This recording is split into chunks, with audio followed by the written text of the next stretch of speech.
Bullet আপনি দেখেছেন বাবা মায়ের রাখতো না? অভিশাপ আসমান কাঁপে, আপনাদের কাঁপে না? তার কাঁপে না?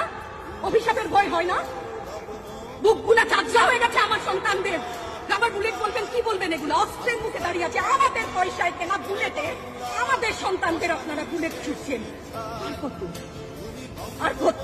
পুলিশ ভাইদেরকে বলি, ভেতরে তো আপনিও মানুষ, পুলিশ ভাই বলি না, ক্ষমা করবেন, মুখ থেকে বার হয়ে গেছে। তাদের ঘরেও সন্তান আছে, তাদের খোলসের ভিতরেও মানুষ। যারা এখনো ঘরে আছেন তারাও জানেন আর কতদিন ভয়েই থাকে। একটা মারবেন 10টা আসবো, 10টা মারবেন লক্ষ আসবো। সারা দেশের মানুষ, মা বাপ সব একসাথে ওদের সন্তানকে মানুষ করেছিল, আমাদের কাছে শিক্ষকদের কাছে পাঠিয়েছিল। কি জবাব দিব? আমার তো কোনো মুখ নাই, আমি শিক্ষক, আমার ভাষা নাই। তাদের কাছে হাত জোর করে মাপ চাই, নিরাপত্তা দিতে পারি নাই, নিরাপত্তা দিতে পারি নাই। মনে হয় রাস্তায় শহীদ হয়ে গেলে যদি এই লজ্জা আমার কিছুটা কাটে। ওদেরকে বলবার আমার কিছু নাই।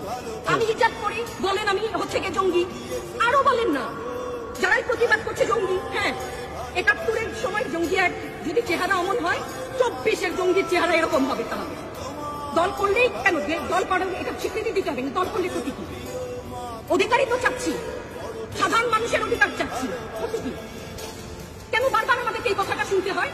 এই বিভাজনের সুযোগ তো তারা বারবার নিয়েছে, আবার কেন? পিছু হটবা না, ভয় পাবা না।